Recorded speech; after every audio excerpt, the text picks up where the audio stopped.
예, 오늘 우리에게 주시는 하나님 말씀은 신약성경 누가복음 8장 42절부터 48절까지 말씀입니다.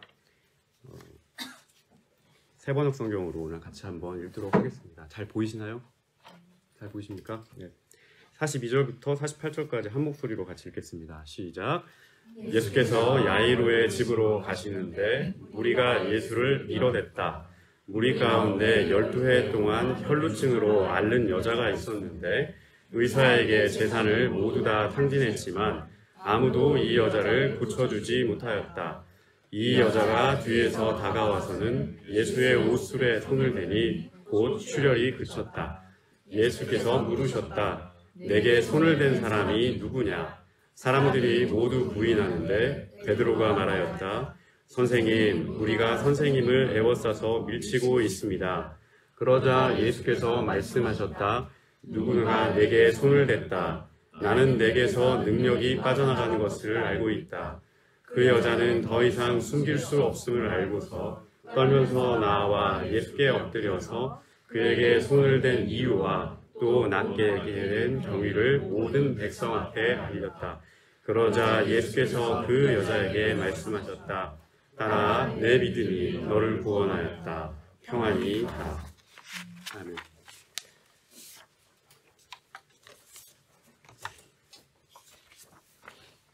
감사합니다.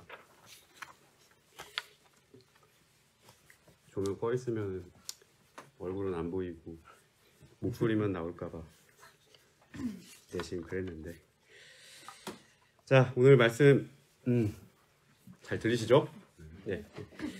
누가복음 8장 42절부터 48절의 말씀을 통해서 오늘 하나님 말씀을 우리 한번 생각해 보려 합니다. 여러분, 복음서는 크게 네 가지로 이루어져 있습니다. 마태복음, 마가복음, 누가복음, 요한복음이죠. 근데 그 앞에 이 세 복음서만 따로, 그러니까 마태, 마가, 누가 이 세 복음서만 따로 분류를 해서 공통 관점으로 기록을 한 복음서다. 그래서 공관복음이라 그렇게 부릅니다. 이 공관복음에는 동일한 구조가 있는데 예수님이 태어나고 그다음에 세례를 받으시고 광야에 들어가서 시험을 당하시고 또 예수님이 원래 처음에 사역했던 지역이 북쪽의 갈릴리 지역이었는데 이 갈릴리에서 여러 가지 사역을 하시고 또 비유를 통해서 하나님 나라를 전파하시고 그리고 갈릴리를 출발해 예루살렘으로 내려오시는 그 가는 여정이 있습니다. 그 여정에서도 여러 가지 사건들이 있었고 마지막에는 이제 나귀를 타고 예루살렘에 들어가셔서 그 예루살렘 안에서는 결국 십자가를 지시고 그리고 사흘 만에 부활하셨다. 탄생에서부터 부활까지 이 일련의 이야기가 쭉 공통된 관점으로 공통된 서사로 이루어졌다고 하여서 공관복음이다. 그렇게 부릅니다. 그런데 마태, 마가, 누가 이 공관복음 세 개를 더 자세히 들여다보면 각 복음서마다 강조점이 조금씩 다른 부분이 있음을 볼 수가 있습니다. 오늘 우리가 함께 읽은 이 누가복음은 마태복음이나 마가복음에 비해서 특별하게 좀 장점이라고 할 수 있는, 좀 강조점이라고 할 수 있는 부분이 있습니다. 그것은 바로 약한 지체들과 약한 이웃들을 어루만져 주시고 또 그들을 치유해 주시고 그들에게 귀 기울여 주시고 또 그들과 함께 하시는 예수님의 그 모습, 이 예수님의 모습을 다른 복음서들에 비해서 좀 풍성하게 그렇게 증거합니다. 다시 말하면 내가 병 때문에 예수님을 찾아가야 되는 그런 사람들에게는 치료의 그 역사를 보이는 예수님, 그 사회적으로 조금 대접을 받지 못하는 그런 사람들이 있습니다. 대표적인 게 누가에는 여인들의 이야기가 참 많이 나옵니다. 그 당시에 대접을 많이 받지 못했던, 재산 취급했던, 가족의 한 일원이 아니라 남편에 속한 재산 취급했던 그 여인들의 이야기가 많이 나타나고 또 그 공동체에서 대접받지 못하고 배척을 받았던 그런 나병 환자라든지 이런 사람들에게 큰 관심을 갖는 그런 복음서라 하겠습니다. 이 누가복음을 읽는 사람들에게 누가복음이 어떤 메시지를 증거하느냐, 그것은 너희 그리스도인들은 예수님의 과연 어느 부분을 따라서 살아야겠냐, 무엇보다 연약한 사람들을 향해 주님이 보이셨던 긍휼과 자비의 마음을 실천함으로써 이웃사랑을 몸소 행함으로써 하나님에 대한 너희의 사랑을 보여라. 바로 여기에 너희의 신앙에 관심을 기울여라 하는 것이 누가복음의 핵심 메시지입니다. 우리 성도님들은 강도 만난 사람을 도운 사마리아인의 비유를 다 들어보셨을 겁니다. 이 누가복음에만 나오는 비유입니다. 누가복음 10장 25절에서 37절에 나오는 비유인데 어느 날 율법학자가 예수님을 찾아와서 예수님께 물었습니다. 무엇을 내가 행해야 영생을 얻을 수 있습니까? 라고 물었어요. 예수님께서 이 사람이 율법학자인지 아시고 그의 전문 분야를 탁 집어가지고 다시 물어보십니다. 율법에는 그래 뭐라고 적혀있디? 이렇게 반문을 하시니까 율법학자가 이렇게 답합니다. 내 마음을 다하며 목숨을 다하며 힘을 다하며 뜻을 다하여 주 하나님 너의 하나님을 사랑하고 또 내 이웃을 내 자신과 같이 사랑하라 이렇게 적혀 있습니다. 라고 대답을 했습니다. 정답이죠. 군더더기가 하나도 없습니다. 이런 두꺼운 율법에 정통하지 않고는 이 대답을 이렇게 즉시 내놓을 수가 없습니다. 이 율법학자의 지성과 학식이 빛을 발하는 답입니다. 그러니까 이 율법학자가 어깨가 으쓱으쓱거려가지고 그래서 예수님께 이 자기가 올바로 대답했다는 것을 이렇게 부각하기 위해서 또 한 번 묻습니다. 예수님, 그럼 나의 이웃은 누굽니까? 라고 이렇게 물었어요. 그래서 예수님께서 이 율법학자의 질문에 사마리아인의 비유로 답을 해주셨습니다. 여러분 잘 알고 있는 이 사마리아인의 비유는 어떤 사람이 길을 가다 강도를 만났는데 그 강도를 만나서 거의 죽어가게 됐습니다. 근데 그때 때마침 그 길을 제사장이 지나가게 됐어요. 근데 이 제사장은 강도 만난 사람들이 죽어가는 모습을 보고도 그것을 그냥 지나쳐 갔습니다. 아마도 예배 준비하느라 좀 바빴나 봐요. 그래서 그냥 갔어요. 그리고 두 번째, 그 자리를 레위인이 지나게 됩니다. 이 레위인들은 성전에서 하는 여러 가지 일들을 도맡아 하는 사람들입니다. 악기를 연주하고 찬양을 인도하고 뭐 여러 가지 성전에 있는 여러 가지 예배를 준비하는데 뭐 힘을 쓰고 뭐 집기를 나르고 이런 사람들이었어요. 성전에서 일하는 사람들입니다. 이 사람도 역시 강도 만난 사람을 보고 그대로 지나쳐 갔습니다. 예배가 바빴나 봅니다. 마지막으로 세 번째 사람이 지나갑니다. 근데 이 사람은 사마리아 사람이었습니다. 유대 사람들은 이방 족속의 피가 섞여 있는 이 사마리아 사람들을 당시에 사람 취급하지 않고 상종도 하지 않고 서로 응대하려 하지 않았습니다. 그런데 이 사마리아 사람은 사람들의 멸시를 받고 사람들의 무시를 받았던 이 사마리아 사람이 강도 만난 사람을 정성껏 치료해주고 그를 죽음에서 구원해 주었습니다. 그리고 그를 여관으로 옮겨서 그 병이 다 나을 때까지 이 사람을 돌봐달라고 여분의 치료비까지도 감당을 해주었습니다. 예수님은 이 비유의 끝자락에 율법학자에게 되물으셨어요. 그러면 이 셋 중에 누가 강도 만난 자의 이웃이냐? 근데 이 율법학자가 똑똑하잖아요. 오답률이 제로입니다. 이 사람이 대답을 어떻게 했냐? 자비를 베푼 자입니다, 주님. 그러자 예수님이 다시 말씀합니다. 그럼 가서 너도 그와 같이 하라. 우리가 주님의 사랑과 긍휼을 책이나 머리로 그리고 관념이나 지식으로 그렇게 알고 있었다면, 그런데 그것이 옳구나 라고 하는 그 믿음이 있었다면 너에게 상황이 그렇게 닥쳤을 때 그렇게 행하라 라고 하는 것이 진짜 믿음이고 진짜 하나님을 아는 지식이고 율법의 참된 의미라는 말씀입니다. 이 누가복음의 말씀, 이 말씀을 통해서 예수님은 너희의 행함으로써 너희가 가지고 있는 믿음을 증명할 수 있어야 된다라고 일깨워 주셨습니다. 이처럼 누가복음은 사람들이 크게 주목하지 않고 하찮게 취급했던 사람들, 이런 사람들과 눈높이를 맞추시는 예수님, 이 사람들이 애원하는 그 눈을 바라보시고 그 사람들의 간구하는 소리를 들으시고 그들의 절박한 마음을 읽어주시는 예수님, 우리의 믿음을 행함을 통해서 드러내기를 원하는 예수님, 어렵고 힘든 상황에서도 기도하는 이들의 목소리를 외면치 않는 예수님의 모습을 가장 선명하게 드러내는 복음서라 하겠습니다. 오늘 읽은 우리 복음 말씀인 누가복음 8장 42절에서 48절의 말씀도 누가복음의 이 전반적인 성격과 특징과 맥을 같이 하는 본문입니다. 누가복음 8장을 여러분 한번 전체적으로 쭉 읽어보시면 이 누가복음 8장을 관통하는 공통된 주제가 하나 있습니다. 그것은 바로 믿음과 구원입니다. 여기서 말하는 구원이라는 것은 우리가 죽어서 저 천국 가가지고 하나님께 선택을 받아서 그 하나님 곁에 머무는 어떤 그런 내세의 의미가 아닙니다. 누가복음 8장에서 말하는 믿음과 구원의 의미는 지금 바로 내 앞에 있는 문제, 내가 처한 상황, 나의 질병, 내 고통스러운 이 시간에서 벗어나서 내가 치유받고 회복되고 새 힘을 공급받고 그래서 내가 새로운 삶을 살게 되는 것, 이것이 바로 누가복음 8장에서 말하는 구원입니다. 이 구원의 도달할 수 있는 전제가 있는데 그것이 바로 믿음입니다. 어느 날 예수님께서 회당장 야이로라고 하는 사람의 집에 가게 됐습니다. 이 야이로에게는 12살 된 딸이 하나 있었는데 거의 죽어가는 상황이었습니다. 근데 야이로의 집에 가는 도중에 큰 무리가 서로 막 밀치면서 예수님과 함께 이동해 갑니다. 그리고 이 예수님과 함께 이동해 가는 큰 무리 가운데 어떤 한 여인이 있었습니다. 그런데 이 여인은 이 무리 가운데 있는 어느 누구보다도 간절히 예수님을 만나고 싶어 했습니다. 예수님을 만나야 할 그녀가 가지고 있는 이유가 있었기 때문입니다. 오늘 말씀은 이 여인이 12해 동안 혈루증으로 고생하고 있다. 그렇게 말씀합니다. 이 현대의학에 따르면 혈루증이 뭐냐면 만성 자궁 출혈에 가깝다고 해요. 지혈이 잘 안 되는 거죠. 지혈이 잘 안 되니까 한번 이렇게 피가 잘 나기 시작하면 몸에서 이제 피가 좀 과다하게 빠져나가는 겁니다. 그러니까 자연스럽게 빈혈이 있겠죠.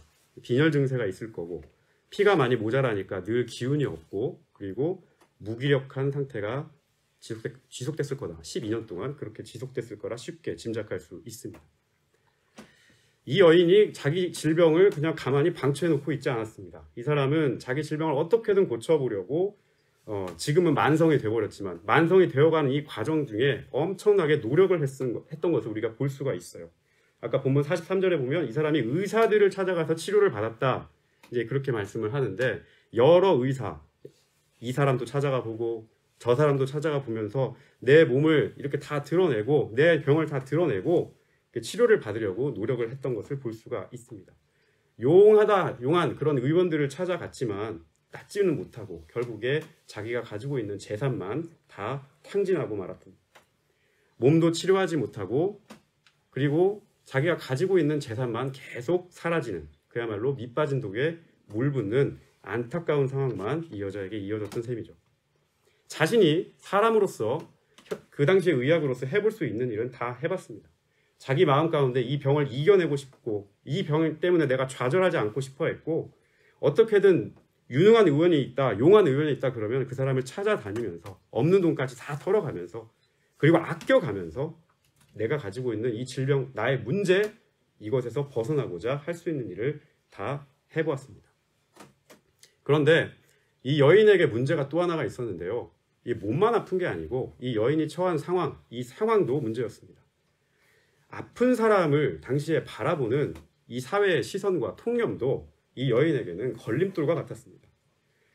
구약의 율법을 보게 되면 사람이 피를 흘리는 동안, 여성의 생리현상이라든지 그런 피를 흘리는 동안 그 사람을 정결한 사람이 아니라 부정한 사람으로 취급을 했기 때문입니다. 그렇기 때문에 이 사람들이 율법이 본래 가지고 있던 의미를 잊고 그냥 율법을 기계적이고 그냥 문자적으로 이렇게 생각하는 사람들은 그냥 만성 혈류증에 이렇게 시달리는 여인은 딱 보면 쟤는 부정하네 그렇게 생각하는 겁니다. 그 사람이 가지고 있던 사연이 무엇인지 그 사람이 어떤 경로에 의해서 저 질병에 시달리고 있는지 저 사람이 저 질병을 낫기 위해서 얼마나 많은 노력을 기울였는지에 대해서는 별 관심을 가리지 않고 피가 묻어 있으니 아유 저거는 불결하네 부정하네 그런 시선으로 낙인을 찍는 겁니다.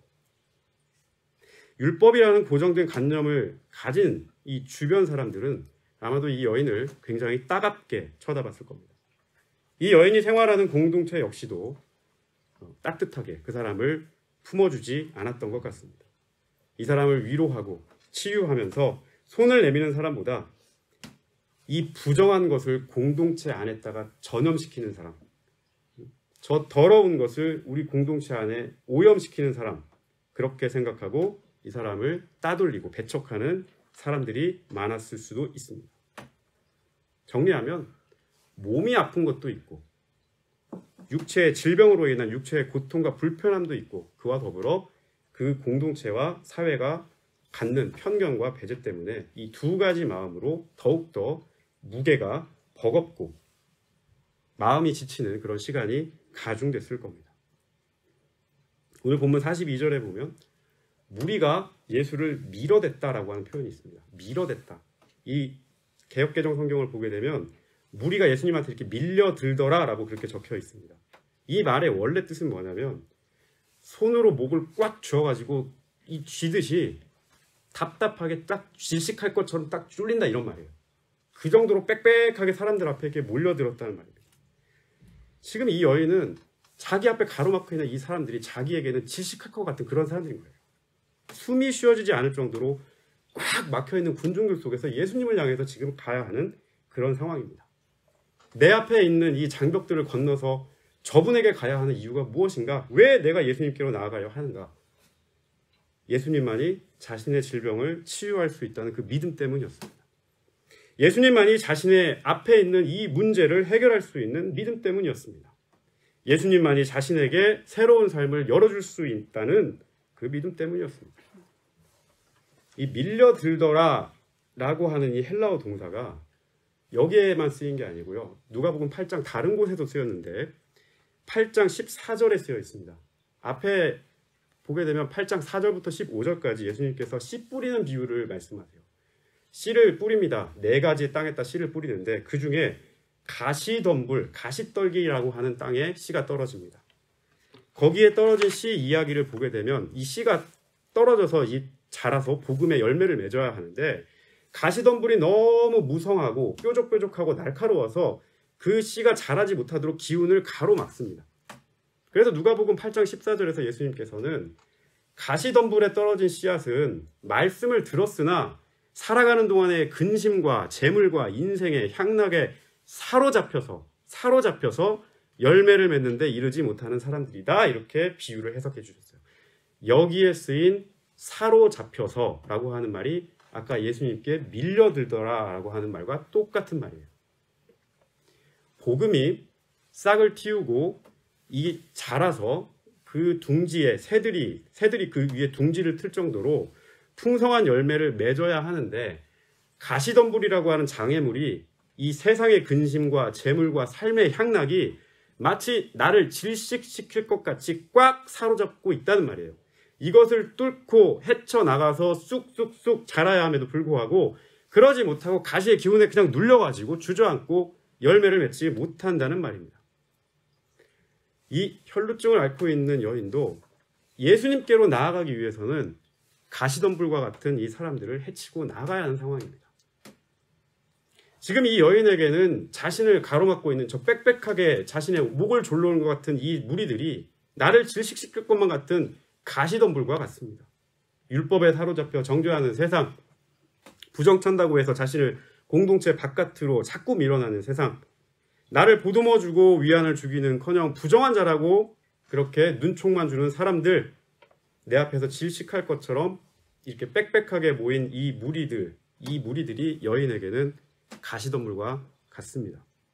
그러니 그들 속을 비집고 들어가 한 사람, 두 사람 해치며 예수께로 나아가는 것은 마치 가시덤불을 해치며 나아가는 것처럼 찔리고 아프고 힘든 일일 것입니다. 상처에 상처를 더하는 일이고 고통에 고통을 더하는 일이고 창피에 창피를 더하는 일이었습니다. 그럼에도 이 여인은 가시덤불처럼 빽빽한 이 사람들, 지금까지 나를 숨쉬지 못하도록 옥죄해왔던 이 상황들, 나를 더욱더 고통 가운데 빠뜨릴 수 있는 이 자리들, 이제 거기에 눌려있지 않고 앞으로 그리고 더 앞으로 예수님을 향해서 나아갑니다.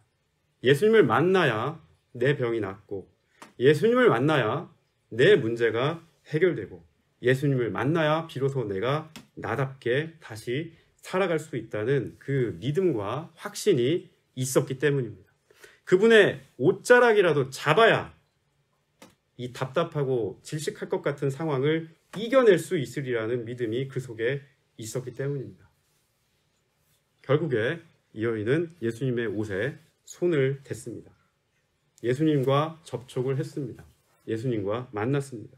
그리고 그 믿음의 대답은 온전한 치유였습니다. 44절은 말씀합니다. 이 여자가 뒤에 다가와서는 예수의 옷술에 손을 대니 곧 출혈이 그쳤더라. 예수님께서도 자기 몸에 누가 이게 손을 댔다는 사실을 아셨습니다. 누가 내 옷에 손댔냐? 라고 제자들에게 물으셨어요. 그러자 베드로가 몰려든 사람들이 주님 너무 많아서요.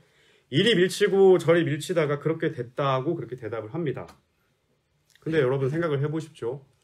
예수님이 그 상황을 모르셨을까요? 사람들이 이토록 많은데 예수님 둘러싸고 있는 뭐 어떻게든 그분 가까이 가보려고 사람들이 이렇게 막 다가오고 있는데, 그러다 보면 사람들이 좀 부딪힐 수도 있고 접촉할 수도 있고 그럴 수 있는데, 예수님이 지금 그 상황을 모르셔서 베드로에게 누가 내 몸에 손을 대었냐, 내 옷에 손을 대었냐, 그렇게 물으셨을까요?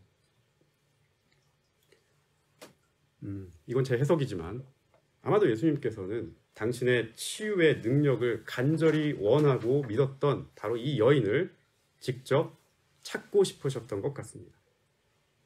이 무수한 무리들 가운데서도 포기하지 않고 좌절하지 않고 오로지 저분으로 말미암아 내 병이 나을 수 있다는 믿음을 갖고 다가왔던 이 여인이 누구인지 한번 보고 싶으셨던 것 같습니다. 결국 이 여인이 예수님 앞에 나옵니다.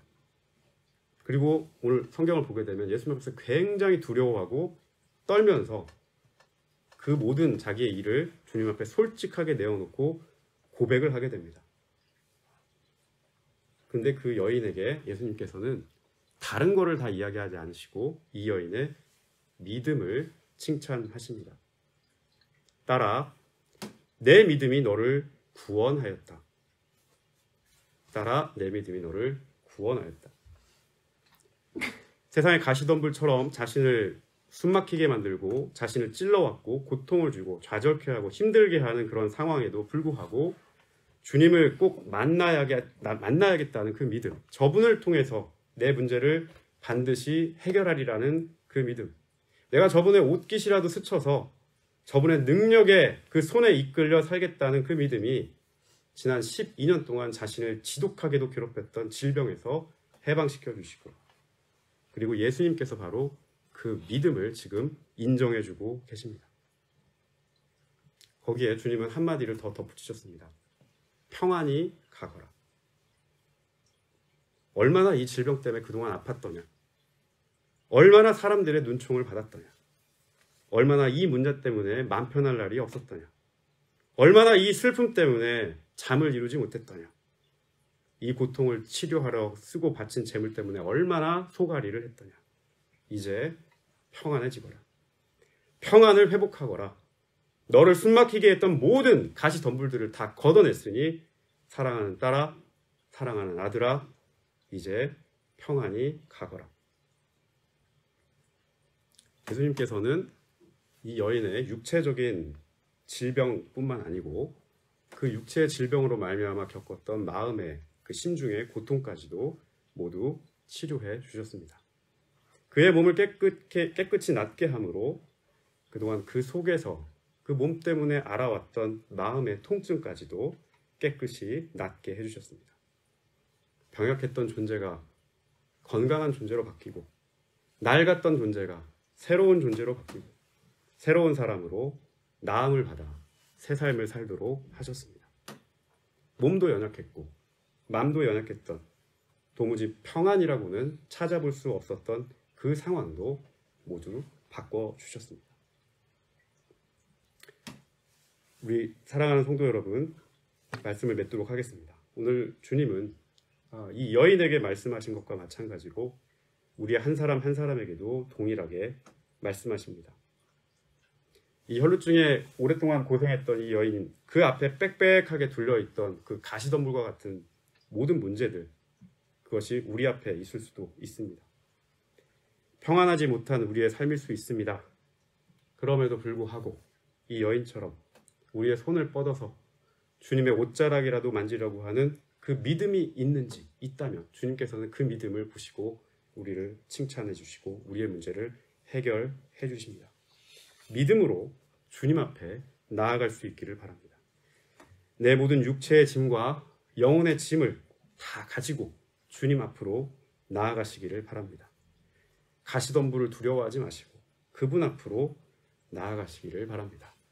나아간 그 자리에 주님께서 서 계시고, 사랑하는 딸아, 사랑하는 아들아, 내 믿음이 너를 구원하였다. 이제 평안히 가라. 내 아픔이 끝나고 내 질병도 끝나고 네 문제도 끝나고 평안하지 못했던 내 심령도 다 끝났다. 이제 평안히 가거라. 이 대답을 들고 여러분을 기다리고 계십니다. 우리 하나되는 교회 온 성도님들이 예수님의 이 치유와 위로의 말씀으로 승리하는 한 주를 보내시기를 주님의 이름으로 기원합니다. 기도하겠습니다. 예수님, 우리의 치유자 되시고 우리의 위로자 되시는 예수님, 우리 앞에 있는 여러 문제로 말미암아 낙심치 않게 하여 주옵소서.